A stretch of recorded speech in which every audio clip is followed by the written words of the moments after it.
You are a soft gray lump sealed in a dark bone box, and in your entire life, you have never once seen the world. Look around the room right now. Look at the light hitting the wall. Look at your own hands. You think you are seeing them. You are not. You think you can feel the device you are holding. You cannot. You have never touched a single physical object. You assume your eyes are windows, openings that let the outside world pour in. They aren't. Your skull has no windows. It is a locked vault, pitch black, dead silent. Your brain has never seen a sunset. It has never heard a human voice. It only knows one thing: electrical spikes. A chaotic storm of raw, meaningless voltage. From that static, it builds everything. The colors, the sounds, the sudden feeling of a cold breeze. It is all a hallucination, a controlled dream rendered in real time. Neuroscientists study how your isolated brain constructs reality.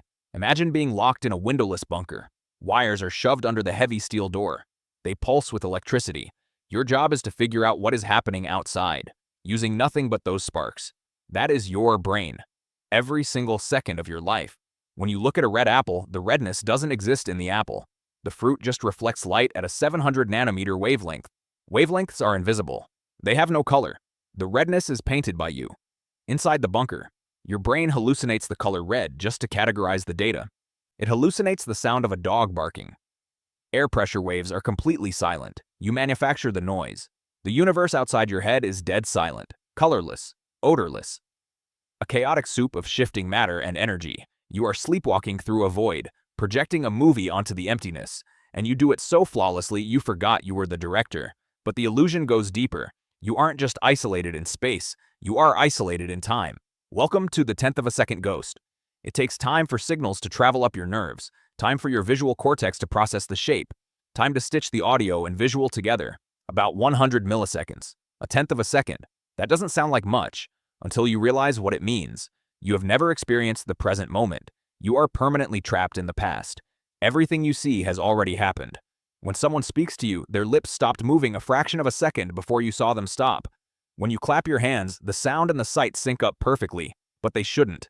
Light travels infinitely faster than sound. The touch signal from your hands travels slower than both.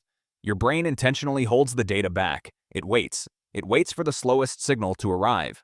Then it stitches them together into a seamless package and feeds you a delayed broadcast just to keep you from going insane. But this creates a fatal problem in the real world. If a baseball is thrown at your face at 90 miles an hour, a tenth of a second lag means the ball has moved several feet since your brain last saw it. You would be hit before you could even blink. So your brain lies. It predicts the future. It calculates the trajectory and projects an image of the ball where it thinks it is right now. You do not see the real ball. You see your brain's guess. That fast, that simple. You live in a predictive simulation. But what about touch? You can feel the chair beneath you. You can feel the ground. That has to be real. It isn't. Enter the hover gap. Matter is composed of atoms, and atoms are almost entirely empty space. At the center is a tiny nucleus surrounded by a cloud of electrons. Electrons carry a negative charge.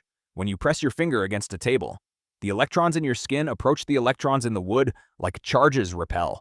They push back violently. No matter how hard you push, the atoms never actually touch. They never make contact. There is always a microscopic gap of empty space between you and the table, between you and the floor. You are currently levitating a fraction of a nanometer above your seat, supported entirely by electromagnetic force. You have never touched another human being. When you held their hand, you did not touch them. Your electron clouds repelled their electron clouds. The nerves in your skin merely felt that resistance, and your brain translated that magnetic push into a feeling of warmth and pressure.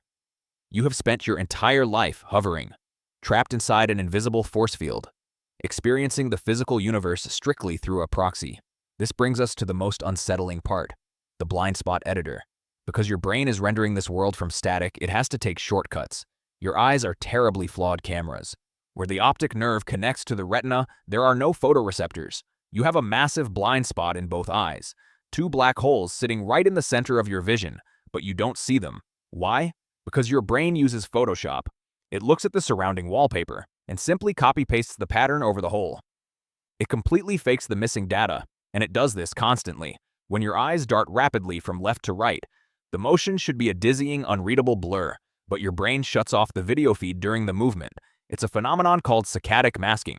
You are functionally blind for up to 40 minutes every single day, and you never even notice.